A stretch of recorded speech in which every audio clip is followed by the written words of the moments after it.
আসসালামু আলাইকুম রহমতুল্লাহ হামিদা ওয়া মুসাল্লিয়া ওয়া মুসাল্লিমা। বন্ধুরা, আজ একটি অত্যন্ত নসিহাপূর্ণ সতর্কবাণীপূর্ণ একটি হাদিস আপনাদের সাথে আলোচনা করতে চাই। নবীজি সাল্লাল্লাহু আলাইহি ওয়াসাল্লাম একদিন সাহাবীদের মাঝে কোরআনে কারীমের সূরা জিলজালের এই আয়াতটি তিলাওয়াত করলেন, ইয়াউমা ইযিন তুহাদ্দিসু আখবারহা, যেদিন জমিন তার ভিতরে থাকা সকল তথ্য বলে দিবে। এই আয়াতটি তিলাওয়াত করার পরে নবীজি বললেন, হে আমার সাহাবীরা, তোমরা কি জানো জমিনের সেই খবর কি? আতাদরুনা মা আখবারুহা, তোমরা কি জানো জমিনের সেই খবর কি? সাহাবীরা যথারীতি উত্তর দিলেন, আল্লাহু ওয়া রাসূলুহু আলাম, আল্লাহ তাআলা এবং তার রাসূলই ভালো জানেন।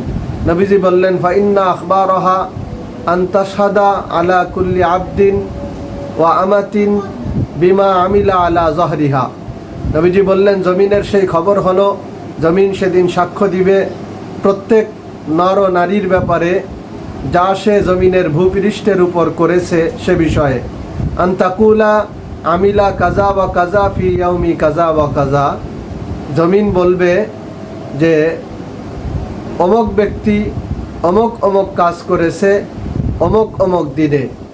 নবীজি বললেন, ফাহাজিহি আখবারুহা, এটাই হলো জমিনের খবর। হে আমার প্রিয় বন্ধুরা, এ হাদিস থেকে যে বিপজ্জনক খবর আমাদের সামনে স্পষ্ট হয়, মেসেজ স্পষ্ট হয়, সেটা হলো যে এই ভূপৃষ্ঠের উপর আমি আপনি যা করতেছি, জমিন একদিন তার সব কিছুই আল্লাহ তাআলার সামনে বলে দিবে। জমিন আপনার আমার পক্ষে অথবা বিপক্ষে সাক্ষী হয়ে দাঁড়াবে।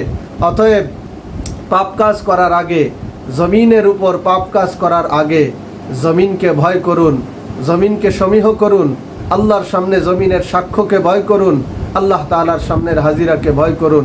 আল্লাহ তাআলা আমাদের সকলকে হাদিসটি বুঝার এবং সতর্ক হয়ে নেক আমলের মাধ্যমে জীবন অতিবাহিত করবার তৌফিক দান করুক। আমিন। আসসালামু আলাইকুম ওয়া রাহমাতুল্লাহ।